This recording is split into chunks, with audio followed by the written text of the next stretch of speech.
سیرت محمد صلی اللہ علیہ وآلہ وسلم حصہ ششم۔ جب غزوہ بدر کے لیے جا رہے تھے تو حضور صلی اللہ علیہ وسلم نے عثمان رضی اللہ عنہ کو ان کی بیوی رقیہ کی تیمارداری کے لیے رکنے کا حکم دیا تھا۔ ماں کے قدموں تلے جنت تھے، یہاں پر تیری ماں مخصوص حدیث میں نہیں کیا گیا ہے، یہاں پر صرف ماں لفظ کہا گیا ہے۔ تو ماں لفظ میں جو عورت ہے اس کی فطرت میں ماں کی حیثیت موجود ہوتی ہے۔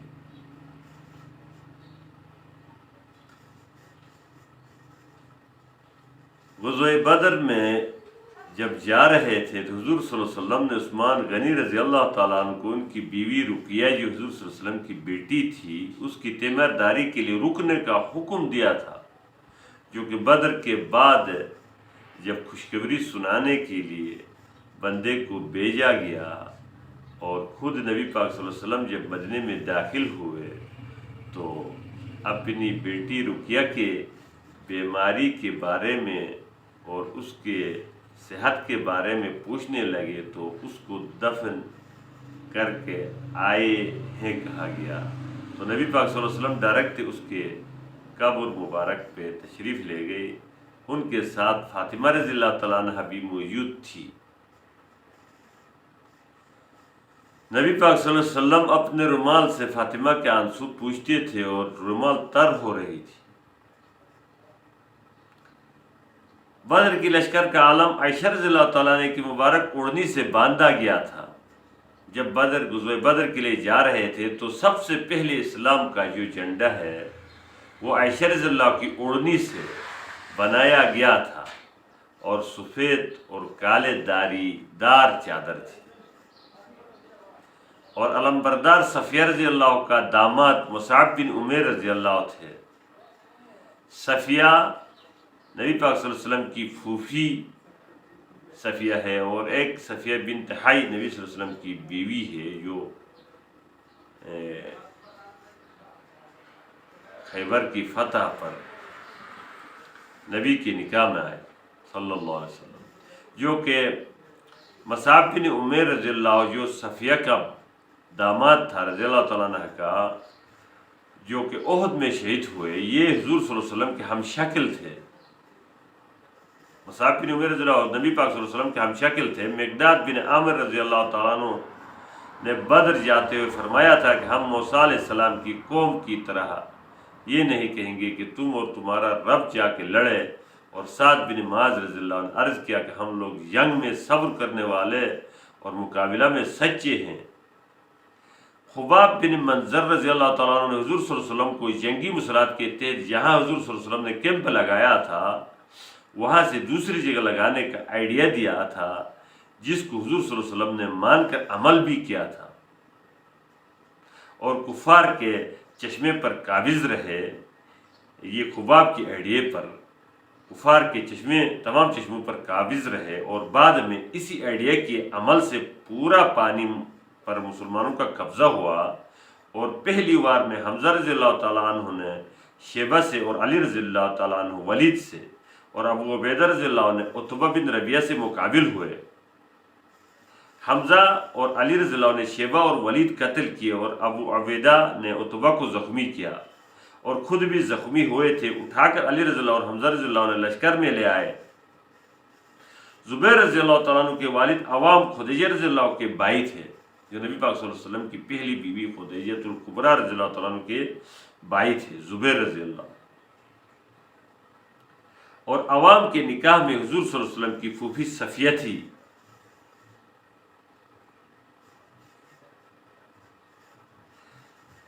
زبیر رضی اللہ کے والد عوام جو تھے وہ خدیجہ رضی اللہ کے بھائی تھے، اور عوام کے نکاح میں نبی پاک صلی اللہ علیہ وسلم کی پھوپھی صفیہ تھی، جس کا بیٹا زبیر رضی اللہ تھے۔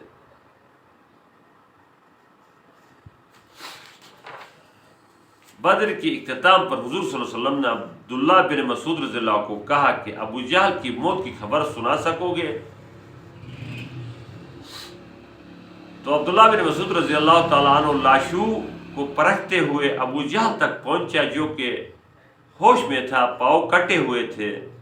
عبداللہ بن مسعود رضی اللہ عنہ نے اس کی گردن کاٹنے کے لیے سینے پر پاؤں رکھا تو آواز دیا ابو جہل نے کہ اے چرواہے، یہ کس ہستی کے اوپر پاؤں رکھتا ہے؟ عبداللہ بن مسعود رضی اللہ کی تلوار لوہے پر لگ لگ کر جہاد میں کن ہو گئی تھی، جنگ میں کن ہو گئی تھی، تو ابی جہل کی گردن کو کاٹ نہ سکی، وہ تلوار کن ہو گئی تھی، ابو جہل کی گردن نہ کاٹ سکی۔ تو ابو جہل نے بتایا کہ میری پوری گردن کے ساتھ کاٹنا تاکہ مرنے کے بعد بھی میرا سر بلند رہے، اور یہ بھی کہا کہ میری کمر سے خاص تلوار نکال کر اس سے میری گردن کاٹ دی جائے، یعنی کمر پہ رکھی ہوئی ایک خاص تلوار تھی، اس کو دیکھو، ڈھونڈو، اس کو نکال کر میرے گردن کاٹے، لیکن گردن نیچے سے لمبائی میں کاٹے تاکہ میرا سر اونچا نظر آئے۔ اور یہ بھی کہا کہ ہم پروار ہوتے تھے مگر مارنے والے نظر نہ آتے تھے۔ ابو جہل نے یہ بھی کہا کہ ہم پروار ہوتے تھے لیکن وار کرنے والے، مارنے والے نظر نہ آتے تھے۔ تو عبداللہ بن مسعود رضی اللہ عنہ نے کہا وہ آسمانی فرشتے تھے۔ اس پر ابو جہل نے کہا اگر یوں ہے تو فتح فرشتوں کی ہوئی نہ کہ تمہاری فتح ہوئی۔ پھر عبداللہ بن مسعود رضی اللہ عنہ نے گردن لے کر حضور صلی اللہ علیہ وسلم کے سامنے رکھ دیا تو آپ صلی اللہ علیہ وسلم نے فرمایا یہ اس امت کے فرعون تھا۔ ابو جہل کو کہا یہ اس امت کے فرعون تھا۔ بدر میں 6 مہاجر اور 8 انصار شہید ہوئے۔ غزوہ قینقاع ایک مسلمان عورت سے چھیڑ چھاڑ کی وجہ سے ہوئی۔ کسی یہودی نے اس بازار میں گئی، کسی مسلمان عورت سے چھیڑ چھاڑ کی تھی تو مسلمان نے اس یہودی کو قتل کیا۔ اس طرح بنو قینقاع کی مطلب یہ جو غزوہ ہوئی یہ اس وجہ سے ہوئی۔ محمد بن مسلمہ رضی اللہ کے ذریعے یہودی کعب بن اشرف سردار کو حضور صلی اللہ علیہ وسلم نے قتل کرایا، جس کی وجہ سے یہودی کانپنے لگے۔ وحشی جبیر بن مطعم کے غلام تھے جس نے حمزہ رضی اللہ کو قتل کیا تھا، شہید کیا تھا، حمزہ رضی اللہ کو جس نے شہید کیا تھا۔ حضور صلی اللہ علیہ وسلم اچھے فعال یعنی شگون لینے کو پسند کرتے تھے۔ جب صلح حدیبیہ ہو رہی تھی، بیچ میں درمیان میں صلح کے لیے لوگ آتے جاتے تھے۔ جب سہیل کی آمد ہوئی، وہ مسلمان اسلام نہیں لائے تھے، تو نبی پاک صلی اللہ علیہ وسلم نے فرمایا سہل ہوا کام، سہیل آیا کام سہل ہوا کہا۔ اور احد کی لڑائی میں گھوڑے کے دم ہلاتے تھے، ایک صحابی کی تلوار کھل گئی تو آپ صلی اللہ علیہ وسلم نے فرمایا معلوم ہوتا ہے کہ آج تلواریں کھینچیں گی۔ حضور صلی اللہ علیہ وسلم اسی جنگ میں فرمایا تھا کہ ابو دجانہ کی چال اکڑ کر چلنا جائز ہے۔ جب وہ جلدی چل کی طرح، جیسے آج کل وہ چٹک کے چلتے، اس طرح چل رہے تھے تو کسی نے نبی صلی اللہ علیہ وسلم سے شکایت کی کہ ابو دجانہ اس طرح چلتے ہیں۔ ابو دجانہ رضی اللہ تعالیٰ عنہ اصول تھے کہ لال پٹی باندھتے اور اکڑ کر چلتے تھے۔ جب رن کی جنگ ہوتی، خطرناک تلواروں کے درمیان میں خرید جنگ ہو رہی تھی تو وہ جھٹک کر چلتے تھے۔ تو نبی صلی اللہ علیہ وسلم نے فرمایا اسی جنگ میں فرمایا کہ ابو دجانہ کی چال اکڑ کر چلنا جائز ہے، جنگ میں اس میں جائز ہے کا۔ ابن کمل لیسی یہ کافر تھے، اس نے مصعب بن عمیر رضی اللہ تعالیٰ عنہ کو محمد صلی اللہ علیہ وسلم سمجھ کر شہید قرار دیا تھا۔ اس نے محمد صلی اللہ علیہ وسلم سمجھ کر اس پر حملہ کیا اور اس کو شہید کیا تھا۔ احد میں عتبہ بن ابی وقاص نے حضور صلی اللہ علیہ وسلم کو پتھر مارا تھا جس سے دانت شہید ہوئے، جو دائیں طرف کے نیچے والا دانت تھا۔ احد کے جنگ میں گڑھے بنانے کی جو تجویز دی تھی وہ فاسق عامر نے دی تھی، جو حنظلہ رضی اللہ کے باپ تھے، کافروں کی طرف سے آئے تھے۔ وہ عورت عمارہ رضی اللہ تعالی عنہا نے ابن کمہ پر حملہ بھی کیا تھا، مگر حملہ ناکام ہوا، جو کہ لوہے کا ذرہ پہنا ہوا تھا۔ سعد بن ابی وقاص رضی اللہ تعالیٰ عنہ حضور صلی اللہ علیہ وسلم کے پاس کفار پر تیر چلا رہے تھے غزوہ احد میں، تو حضور صلی اللہ علیہ وسلم ان کو تیر پکڑا رہے تھے اور کہتے جا رہے تھے میرے ماں باپ تجھ پر قربان ہو، ساتھ تیر مار، تیر چلا، تیر چلا۔ کعب بن مالک رضی اللہ عنہ نے حضور صلی اللہ علیہ وسلم کو دیکھ کر شور مچایا، کیونکہ پہلے افواہ پھیلی تھی کہ محمد قتل ہو گیا صلی اللہ علیہ وسلم۔ تو نبی پاک صلی اللہ علیہ وسلم، حضور صلی اللہ علیہ وسلم زندہ ہے کہ شور مچایا کعب بن مالک نے، جبکہ کفار نے مصعب کی شہادت کو حضور کی شہادت سمجھا تھا۔ حضور صلی اللہ علیہ وسلم نے کعب کو اشارے سے شور مچانے سے منع فرمایا اور خاموش رہنے کا حکم دیا۔ حضور صلی اللہ علیہ وسلم نے احد میں 2 زرے پہن رکھی تھی۔ اگلے دن حضور صلی اللہ علیہ وسلم مدینہ سے 8 میل تک یعنی مقام حرا تک کفار کا تعاقب کیا، یعنی مقام حرا الاسد تک گئے اور واپس آ گئے روب دینے کے لیے، کافروں کو روب دینے کے لیے۔ غزوہ ذات الرقہ میں حضور صلی اللہ علیہ وسلم نے جابر رضی اللہ عنہ سے پوچھا تھا کہ تم نے دوشیزہ سے شادی کی ہوئی؟ اگر تم نے دوشیزہ سے شادی کی ہوتی وہ تم سے خوش رہتی اور تم اس سے خوش رہتا۔ حضور صلی اللہ علیہ وسلم کی پھوپھی صفیہ رضی اللہ عنہ نے جنگ خندق کے دوران ایک یہودی کو ڈنڈا سے قتل کیا تھا، ٹینٹ کی ڈنڈے سے مار مار کر قتل کیا تھا۔ جنگ خندق میں ابو سفیان حذیفہ رضی اللہ عنہ کے نشانے پر لگا تھا، حضور صلی اللہ علیہ وسلم نے قتل کرنے سے منع فرمایا تھا۔ جنگ خندق کے کامیابی کے بعد حضور صلی اللہ علیہ وسلم نے حکم بنی قریظہ میں عصر کی نماز پڑھیں گے کا مطلب تھا جلدی پہنچنا تھا، کیونکہ کعب بن اسد نے معاہدے کی مخالفت کی تھی، برے وقت میں محاصرین کے ساتھ دیا تھا۔ بنی قریظہ پہنچنے سے پہلے جبرائیل علیہ السلام دیا قلبی کی شکل میں زلزلہ برپا کیا ہوا تھا، جس کی وجہ سے وہ خوف میں طاری تھے۔ جبکہ وہاں پہنچے تو ان کے حلیف ابو لبابہ رضی اللہ تعالیٰ عنہ جو جہالت میں ان کے حلیف تھے بلائے گئے، اس کو گریزاری کی، مگر انصار کا سردار سعد بن معاذ رضی اللہ تعالیٰ عنہ جو کہ خندق میں زخمی تھے کو فیصلہ نبی پاک صلی اللہ علیہ وسلم نے دیا، جس نے دعا کی تھی کہ اے اللہ موت نہ دے مجھے بنو قریظہ کی ضلالت دیکھنے سے پہلے تک، تو آپ رضی اللہ عنہ نے فیصلہ دیا کہ ان کے جوان مرد قتل کی جائے اور بچے عورتیں غلام بنا دیا جائے۔ تو حضور صلی اللہ علیہ وسلم نے فرمایا تم نے وہی فیصلہ کیا جو آسمانوں میں اللہ جل جلالہ نے کی تھی، جبکہ معاذ رضی اللہ جہالت کے ان کے حلیف تھے، تو ان کے 700 جوانوں کو قتل کیا گیا۔ غزوہ بنی مستلق سے واپسی پر عائشہ رضی اللہ تعالیٰ عنہ پر بہتان ابن ابی سلول نے پھیلائی تھی۔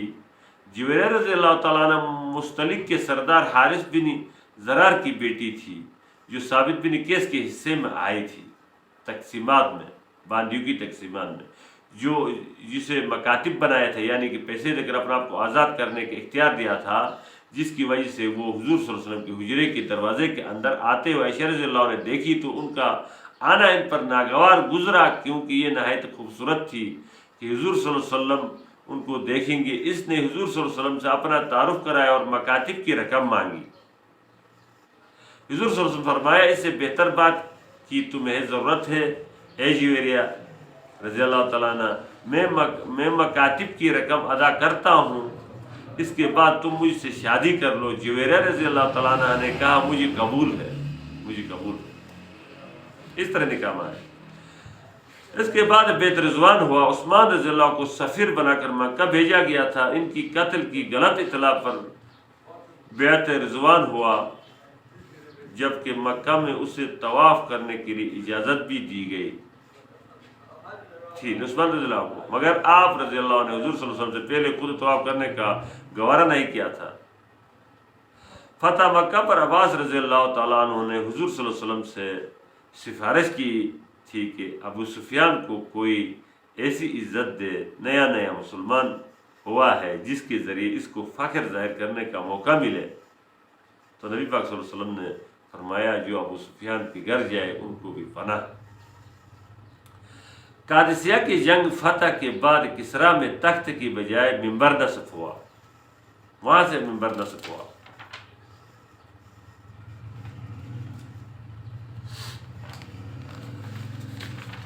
منبر کا جو ہے یہ قادسیہ کی جنگ کے بعد وہ تخت کے بجائے منبر نصب ہوا مسجدوں میں۔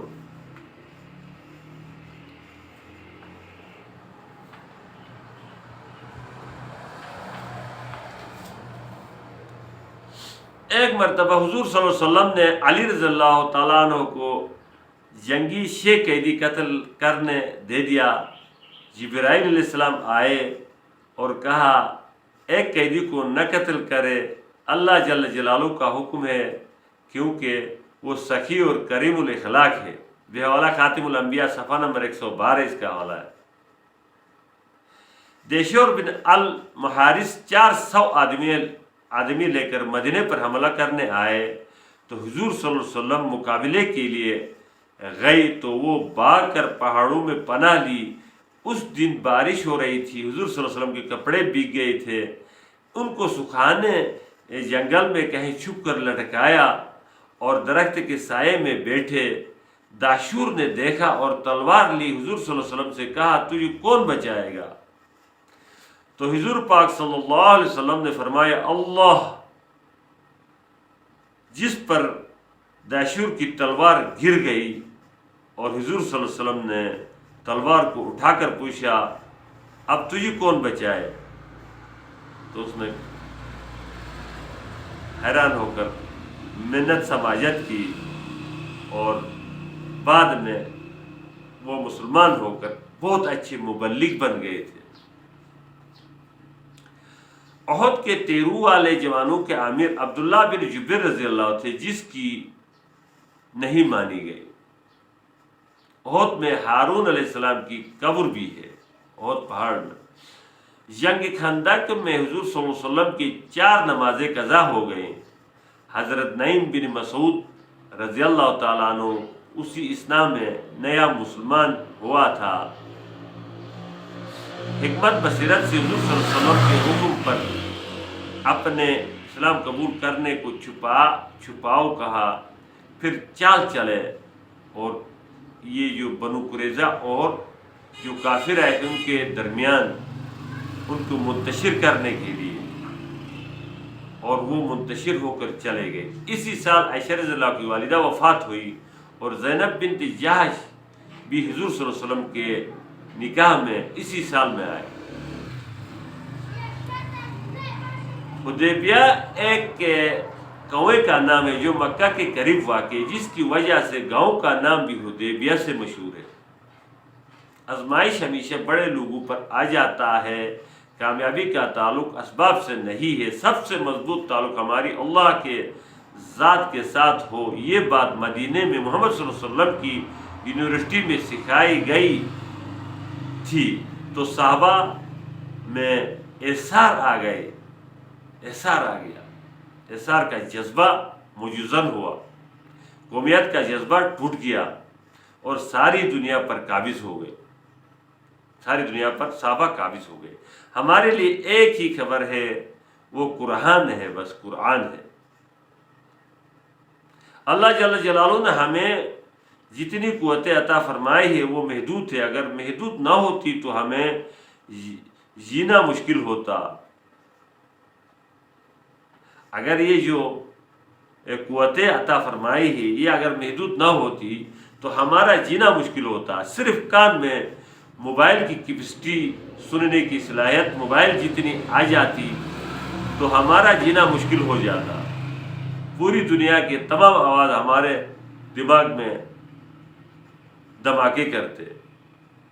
آنکھ میں خوردبینی قوت ہوتی تو کھانے پینے کی چیزوں میں کیڑے نظر آتے اور ہم تکلیف محسوس کرتے۔ ہمارے حواس کی انتہا پر عقل کی ابتدا ہے۔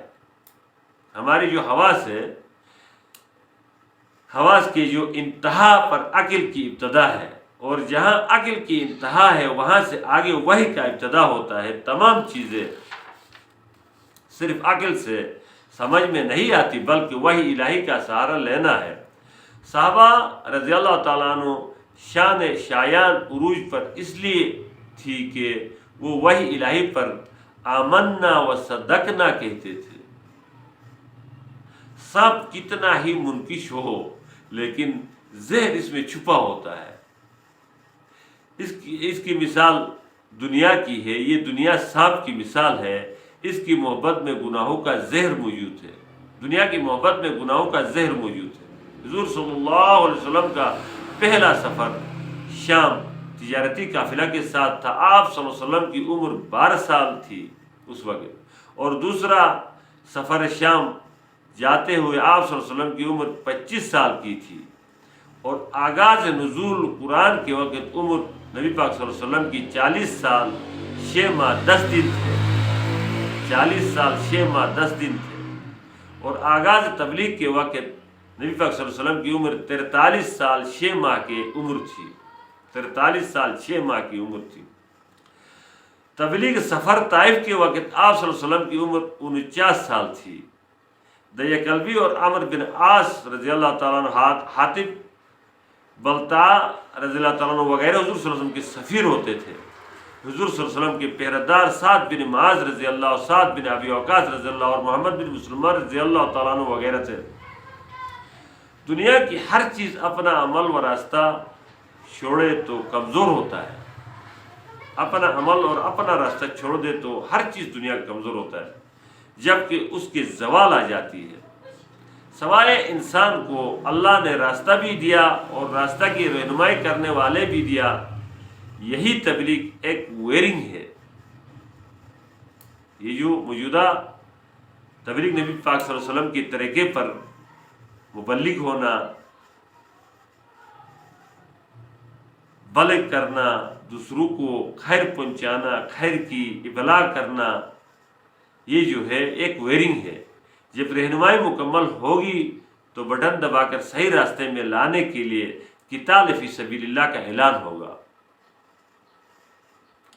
حرص کی عنصر انسان کو ذلیل و بے عزت کر کے رکھ دیتا ہے۔ اکیلے اللہ ہی سے ہو رہا ہے، اللہ ہی سے ہوگا اور اللہ ہی سے ہو چکا ہے، یہ بات دل میں اتارنا۔ محبت سے بیوی کو دیکھا، محبت ڈالنے والے اللہ کو نہ دیکھا، یہ ظلم ہے۔ جب محبت سے دنیا کی کسی بھی نعمت کو دیکھ رہے ہو تو دل کی نگاہ اپنے اللہ کی طرف، کیونکہ تخلیق اللہ کی ہے۔ اگر ایسا نہ کیا تو ظلم، یہ ظلم ہے۔ اللہ جل جلالہ جنت میں ہر جنتی کو بغیر شکلوں کے دودھ کے نہریں بہا دیں گے، شہد کے پانی کے، شراب کے نہریں بہا دیں گے۔ دنیا کی محبت اپنوں سے نفرت ڈالتی ہے۔ جو صلہ رحمی نہ ہوتی تو عمر بھی سے بھی برکت کٹ جاتی اور رزق سے بھی۔ یہ صلہ رحمی اور اپنے جو ہم جنس انسان ہے، اس سے نفرت دنیا کی محبت کی وجہ سے ہوتی۔ جبرائیل علیہ السلام نے حضور صلی اللہ علیہ وسلم سے کہا، یا رسول اللہ صلی اللہ علیہ وسلم، ابو ذر رضی اللہ کو آسمان والے زیادہ جانتے ہیں، جس کی وجہ تھی اس کی دنیا سے کوئی رغبت نہیں تھی۔ اور یہ بھی فرمایا جبرائیل علیہ السلام نے کہ ابو ذر کو زمین والوں کے بنسبت آسمان والے زیادہ جانتے ہیں، آسمان والے زیادہ جانتے ہیں۔ اور اس کی ایک وجہ یہ تھی کہ وہ زمین میں عاجزی سے اور اخلاص، سورۃ اخلاص کو زیادہ پڑھتے تھے اور زمین پر عاجزی سے چلتے تھے۔ ساری دنیا کی اتنی طاقت نہیں جتنی نبی صلی اللہ علیہ وسلم کی ایک سنت کی طاقت ہے، ایک طریقہ کی طاقت ہے، ایک اصول کی طاقت ہے۔ نبی صلی اللہ علیہ وسلم کی ایک اصول کی طاقت دنیا کی تمام طاقتوں سے بڑی ہے۔ نماز سے پہلے وضو پر ہی گناہ ختم ہو جاتے ہیں۔ جتنا بچے کو اپنے باپ پر یقین ہے، اتنا ہمیں اللہ پر یقین ہوتا تو تمام مسئلے حل ہو جاتے، تمام مسئلے حل ہو جاتے۔ اللہ کے پاس ہمارے لیے قیمتی چیز ہدایت ہے، اور اللہ کی دی ہوئی ہمارے پاس چیزوں میں جو قیمتی چیز ہے وہ وقت ہے، ٹائم ہے۔ مسلمان کا بڑا اکرام یہ ہے کہ اس کا ناگوار بات کو برداشت کرے۔ دین سستا سودا نہیں ہے، دین سستا سودا نہیں ہے۔ اس دین پر میرے نبی صلی اللہ علیہ وسلم کا خون بہا اور اسی دین کی خاطر نبی صلی اللہ علیہ وسلم کی بیٹی پر برشا مارا گیا، اور حضور صلی اللہ علیہ وسلم نے فرمایا میری لاڈلی بیٹی کو دین کی وجہ سے ستایا گیا۔ اسی دین کی خاطر حضور صلی اللہ علیہ وسلم اور صحابہ رضی اللہ کو ایک پہاڑی پر قید کر کے 3 سال تک بند رکھا گیا، نظر بند رکھا گیا۔ خدیجہ رضی اللہ تعالیٰ عنہ اسی دوران رو رہی تھی۔ ایک روز حضور صلی اللہ علیہ وسلم نے پوچھا تو بھی رو رہی ہے؟ جو مجھے حوصلے دیتی تھی، حوصلے کی پہاڑ بھی رو رہی ہے؟ جب صحابہ کرام کے بچے، تو اس نے فرمایا کہ جب صحابہ کرام کے بچے بھوک پیاس کی وجہ سے رو رہے تھے، کیونکہ ان کی ماؤں کو خوراک نہ ملنے کی وجہ سے، کچھ کھانے پینے کو نہ ملنے کی وجہ سے چھاتیوں سے دودھ سوکھ گیا۔ چھاتیوں سے جب بچہ دودھ پیتا ہے تو اس وقت اگر ماں کچھ نہ کھائے تو بچے کو دودھ نہیں آتا۔ اسی وجہ سے جو نومولود بچے رو رہے تھے، اسی وجہ سے میں بھی رو رہی ہوں۔ اسی کا نام شیب ابی طالب مشہور ہے۔ شیب ابی طالب کے نام سے یہ جو 3 سالہ نظر بندی اس نام سے مشہور ہے۔ ابو بکر رضی اللہ تعالیٰ عنہ نے کہا دین کی کمی کے لیے موت تک لڑوں گا، اور سب کو جمع کر کے تبلیغ میں ڈال دیا۔ انبیاء کرام اللہ کے منشا پر اپنا سب کچھ لوٹاتے تھے۔ کلمہ کا نور آ جائے تو جنت کا شوق اور دنیا سے بے رغبتی پیدا ہو جاتی ہے، دنیا سے بے رغبتی پیدا ہو جاتی ہے۔ بے طلبوں کا اللہ پیچھا نہیں کرتا اور طالبوں کو محروم نہیں کرتا۔ حضور صلی اللہ علیہ وسلم غار حرا میں عبادت کر رہے تھے تو کسی ایک کو بھی ہدایت نہیں ملی تھی۔ جب دعوت دینا شروع کر دی تو دائی بھی بنایا اللہ پاک نے، اور صرف ابو بکر ایک دین شیعہ مسلمان بنا کر لے آئے اور دائی بھی بنایا ان کو۔ جو شیعہ مسلمان کیا ان کو دائی بھی بنایا۔ دین دعوت سے پھیلتا اور بے دینی بھی دعوت سے پھیلتا ہے۔ اس امت کے پہلے خطیب ابو بکر رضی اللہ عنہ، جہاں ابو بکر رضی اللہ شدید زخمی کیا گیا اس دین کی خاطر۔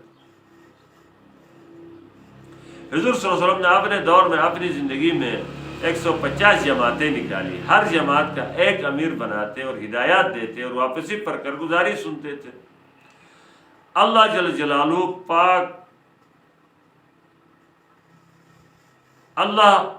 پاک قربانی مانگتا ہے، لیتا نہیں ہے۔ اللہ جل جلالہ قربانی مانگتا ہے، قربانی لیتا نہیں۔ نقل و حرکت بھی ایک دعوت ہے۔ سنت کی لباس سے کفر پر چوٹ پڑتی ہے، اور اذان کے بعد فوراً نماز سے کفر پر چوٹ پڑتی ہے۔ بہت بڑا حادثہ ہو گیا کہ دعوت کا کام چھوٹ گیا، اس امت سے دعوت کا کام چھوٹ گیا۔ سب سے بڑا حادثہ یہ ہوا۔ دعوت کا کام سمجھ میں آئے تب بھی کرنا ہے، اور سمجھ میں نہ آئے تب بھی کرنا ہے۔ صدیوں کے بعد یہ محنت ملی ہے، اس کا قدر کرنا ہے۔ دعوت میں نتیجہ کو نہیں دیکھنا۔ منافق اور یہود خندق کے دوران کہتے کہ یہ قریش کے خوف سے مدینہ میں خندق کھود رہے ہیں اور خواف روم فارس کو فتح کرنے کا دیکھ رہے ہیں، تو دائی تسلسل برقرار رکھے، مایوس نہ ہو۔ دائی کو نسبت انبیاء کرام سے ہے، ان کی طرح مدد اور دعا قبول ہوگی۔ اس امت کو پہلے دعوت کا کام ملا ہے، پھر دین ملا ہے۔ دعوت تو جب کہ خود جو کام نہ کر سکے یا نہ بچ سکے۔ روایت انس رضی اللہ، دعوت دین کا در ہے اور تمام انبیاء کرام کا مشترکہ عمل ہے۔ انسان چیزوں کی قیمت لگاتا ہے، اہمیت کے مطابق اللہ جل جلالہ نے انسان کی قیمت لگائی ہے۔ اس کی اہمیت کے مطابق جتنا دعوت نبیوں کے نہج پر دے گا اس کی اتنی قیمت ہوگی۔ سنت نام ہے نبی کی عادات و خصائل کے۔ ابن مبارک رحمۃ اللہ فرماتے ہیں میں ادب 30 آدمیوں سے اور علم 20 آدمیوں سے سیکھا ہے۔ ابن مبارک فرماتے ہیں کہ میں ادب کو 30 آدمیوں سے سیکھا اور علم کو 20 آدمیوں سے سیکھا ہے۔ ادب ایک تہائی علم ہے۔ دین کی بات کو ایسا سنے جیسا غلام آقا کی بات کو سنتا ہے، اسی طرح دین کی بات کو سنیں۔ مسلمان کے کام کثرت سے نہیں بنتے، برکت سے بنتے ہیں، اور برکت حضور صلی اللہ علیہ وسلم والے اعمال سے آئے گی۔ ہم کثرت کے حریص سے برکت کی طرف دھیان ہی نہیں، یہ مسئلہ ہے۔ دین ہوگا تو الفتیں ہوں گی، اور دین محنت کے بغیر زندگیوں میں نہیں آئے گا۔ بغیر دعوت کے دین زندگی میں آنا ممکن نہیں ہے۔ صحابہ رضی اللہ پہلے ایمان سیکھا، پھر قرآن سیکھا۔ حضور صلی اللہ علیہ وسلم فرماتے ہیں سچ میں نجات، جھوٹ میں ہلاکت ہے۔ حضور صلی اللہ علیہ وسلم کی ایک سنت کا ثواب اس پوری کائنات میں نہیں سمائے گا۔ نبی پاک صلی اللہ علیہ وسلم کی ایک سنت کا ثواب پوری دنیا میں نہیں سمائے گا۔ داؤد علیہ السلام سے اللہ جل جلالہ نے فرمایا ایک نبی صلی اللہ علیہ وسلم آئے گا، اس کی امت میری رحمت سے نوازا جائے گا، وہ امت قیامت میں آئے گا تو چہرے کے نور نبیوں والا ہوگی، اور ان کی کرسیاں نبیوں کے ساتھ ہوگی، اور فرشتے پوچھیں گے تو کہیں گے کہ یہ دعوت نبیوں والا کام کرتے تھے۔ دنیا کی دین کا نقصان مسلمانوں کی وجہ سے ہے، اس لیے کہ یہ محنت اللہ نے مسلمانوں کے ذمہ کیا ہے۔ جب سے مسلمان نے دعوت والا کام چھوڑا ہے، اللہ کی وہ مدد سے بھی محروم ہو گیا ہے۔ اللہ کے دین کی خاطر در بدر پھرنا، یہ نعمت سب کے مقدر میں نہیں ہوا کرتی، سب کے مقدر میں نہیں ہوا کرتی۔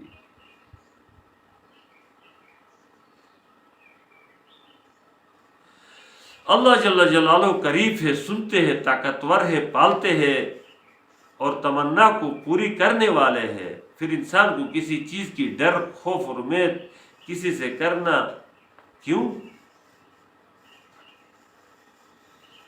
ہماری روح گناہ ترک کرنے سے سلامت رہے گا، اور جسم سلامت رہے گا کم کھانے، کم ناز و نعمت پر پلنے سے۔ بہاؤالدین زکریا رحمۃ اللہ تبلیغ کے لیے جہاں بھیجنے کے ارادہ رکھتے تو پہلے اس ملک کا زبان سکھاتے۔ بہاؤالدین زکریا رحمۃ اللہ کے اصول تھے، وہ جس ملک کے لیے ارادہ فرماتے مبلغین کو بھیجنے کا تو پہلے ملک کا زبان سکھاتے، پھر تاجر بناتے، اس کو تجارت کا ہنر سکھاتے، پھر تاجر بنا کر دائی کو ہدایات دیتے کہ کم منافع پر چیزیں بھیجے، اور ناکارہ چیز کو نہ بھیجے بلکہ اس کو ضائع کر دے، اور خریدار سے انتہائی اخلاق سے پیش آنا۔ جب غیر مسلم آپ کے کردار سے متاثر نہ ہو ان کو دعوت نہ دینا۔ دائی عالم ہوا کرتا تھا، اس کے اصول میں دائی عالم ہوا کرتا تھا، اور لاکھوں اشرفیہ لے کر مشرق بعید سے مغرب سفر کرتے تھے، اور دائی مبلغ وسعت فکر و نظر اور تدبر کے مجموعہ تھے۔ بہاؤالدین زکریا رحمۃ اللہ نے تبلیغ کے ساتھ ساتھ ایک خانقاہ عظیم قائم کیا تھا، جس میں چین، ترکستان، خراسان، شام اور مصر وغیرہ سے طلباء کا جم گفیر ہر وقت موجود رہتا، اور خانقاہ کے طالب علموں میں خواجہ فرید گنج بخش، جلال الدین تبریزی اور معین الدین چشتی رحمۃ اللہ وغیرہ بلند پایہ مشائخ اور اولیاء کرام یہاں تشریف لاتے۔ برصغیر آپ رحمۃ اللہ کی برکات سے منور ہوا، پورا برصغیر آپ رحمۃ اللہ کی برکات سے منور ہوا، اس کی ترتیب تبلیغ کی ترتیب سے۔ آپ بیک وقت عظیم مفسر بھی تھے، مبلغ بھی تھے، محدث بھی تھے، اور فقہ کامل بھی تھے۔ فقیر کی نظر میں دنیا عدم و موجود برابر تھا۔ آپ کو استخارہ میں حضور صلی اللہ علیہ وسلم نے شیخ الاسلام کا لقب دیا تھا۔ آپ رحمۃ اللہ کے اقوال میں سب سے اہم جو قول ہے وہ نمبر 1 پر کم کھانے سے جسم تندرست ہوتا ہے، نمبر 2 پر روح کی سلامتی گناہ چھوڑ دینے میں ہے، نمبر 3 نبی صلی اللہ علیہ وسلم پر درود بھیجنے سے دین سلامت رہتا ہے۔ کم کھانا، گناہ چھوڑنا اور نبی صلی اللہ علیہ وسلم پر درود بھیجنا، یہ قول ان کے بہت مشہور اور اہمیت کے حامل ہیں۔ اقوال اور افعال میں چوتھے نمبر پر اقوال اور افعال میں محاسبہ کرے اور صدق و اخلاص سے اللہ کی عبادت کرے اور ہر حال میں اللہ کی مدد طلب کرے۔ زکریا رحمۃ اللہ کی نصب کردہ یہ 4 اقوال میں آپ کو بتا رہا تھا۔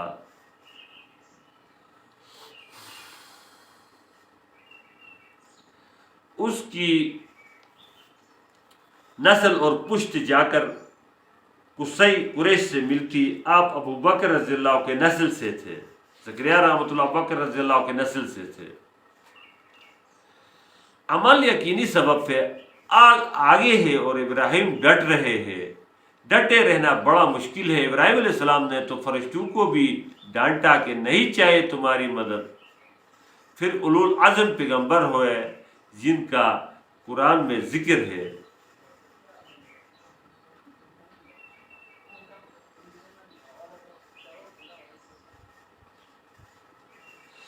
اس امت کو محنت دعوت کی ذمہ داری پہلے ملی ہے اور دین بعد میں ملی ہے۔ ہجرت نبوت کے 15 سال بعد اور روزے 16ویں سال بعد، اسی طرح زکوٰۃ، حج، نماز، معراج میں، جبکہ اس محنت دعوت تبلیغ والا کام پہلے دی گئی۔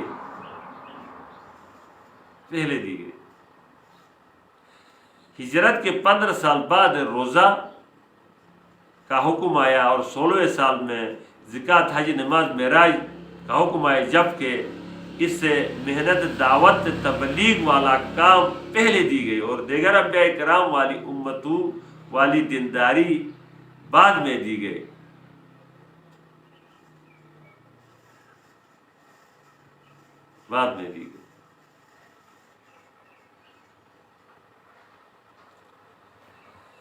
والسلام۔